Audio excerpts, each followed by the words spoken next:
was at my uncle's place out in Amherstburg, I think. No, it's not there. It's somewhere far away in the county. I've been there once, and we were having a family get together there, this big farm area, and he had made this thing for some woman out of steel. He does steel cutting and artwork, and it was just up on the side of this barn he had, and it was this big metal piece, and it looked pretty sweet, and it said "Here Be Dragons." I was like, that is fantastic. What does that mean? I don't even know, but I like it. As soon as I saw it, I'm like, that's the title of my blog. I've been looking for a title, and that's what it's going to be. So I went home that night and changed it because it was Tom Lucier's weblog or something stupid and plain. And since then, I looked it up, and it means kind of what the blog is. Like, there's actually a Wikipedia page for Here Be Dragons, and it's kind of like it's significant, or it signifies like looking for answers and curiosity for whatever's behind the curtain, behind door number one. Again, it's somebody has the actual definition of, if there was wireless in this building, we could look it up right now, because we have devices. I have one, but there isn't, and I would look it up and gladly share it with you. There's also books. Peter C. Newman did I think a memoir called Here Be Dragons. I didn't know that. I've never heard that term before. It just sounded good. It's like, personally, Here Be Dragons, I rant about things sometimes, right? So it's like, you might not like what you're gonna hear, or this might come across as but it's for good reason. It's something cathartic. It's like, if you come here, you're going, there's almost a warning. This isn't just fluff. Hopefully, I'm not just fluffing about on this blog. It's like, I want to share some stuff that means something to me. So that's what it means to me. Anyway. Came from a really inspired sort of situation. Yeah, came from barn art. You had it that short? So, would you say that the main point has shifted at all since you first started, or has it basically remained the same? Good job. The focal point of the blog hasn't changed because they got loud. You know what? Yeah, it's changed. I'm trying to think of what the first posts were about. I was reading a lot of civil rights based books. What's that? Yeah.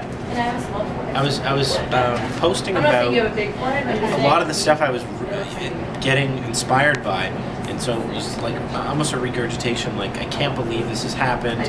This guy is incredible. I think you should read this. I think you should look into this. And it was more of a sharing of what I was experiencing. So it was more of a those diary type things where you're just sharing what is important to you.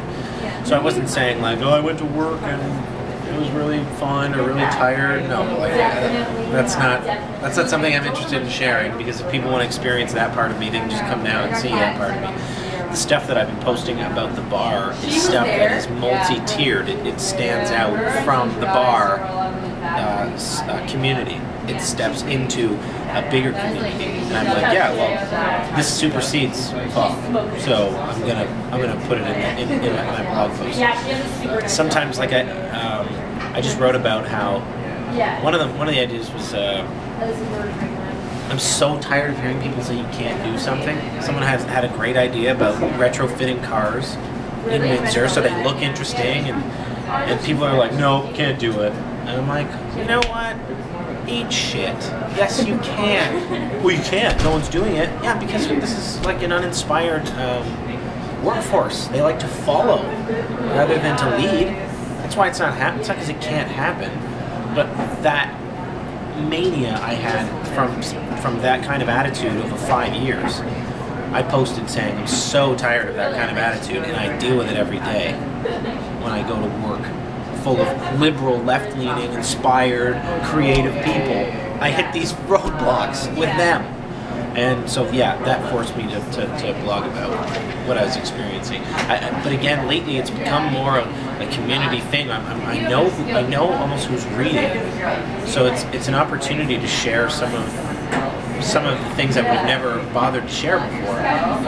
Never thought were interesting enough for people to read, and it's changed the way I operate the business. It's changed the events that I hold in the business. It's changed how I interact with the community as a whole, because now people have access to me and they go, you should see this, you should see that, there's a Twitter post, here's a blog comment. It's like, I have no excuse to not go to this event and be a part of it, whether it's just as an onlooker or a participant. So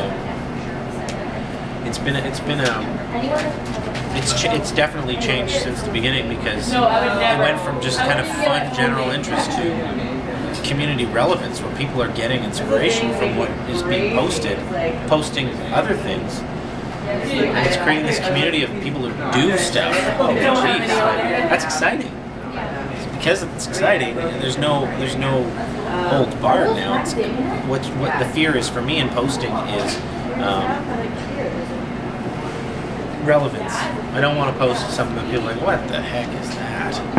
Because it reached a point of readership. Here, let me put it this way. I blogged so infrequently for so long, and then I decided that the bar is really not going to suffice for me to be happy, period. So if it is, different events have to start happening, different relationships have to start happening, and I write. I semi-professionally write, like freelance. So I want to write more. So one day I just decided I'm going to change my schedule, my sleep schedule, work schedule, and I'm going to start waking up every day and writing for an hour a day. Even if it's writing a book.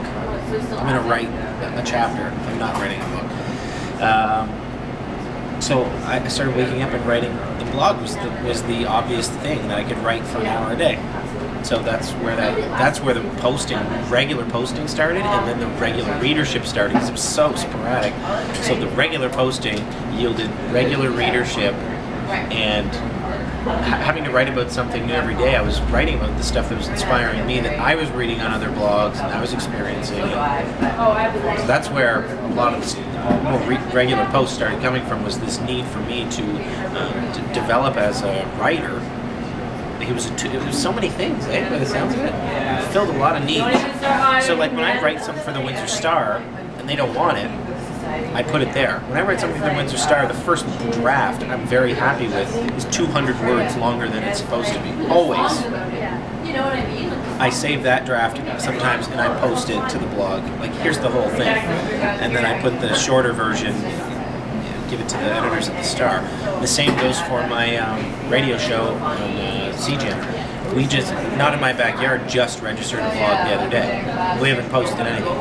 Because I, on my personal blog, have been doing, I do radio, CBC, this, that. So it's this hodgepodge of the things I find interesting. But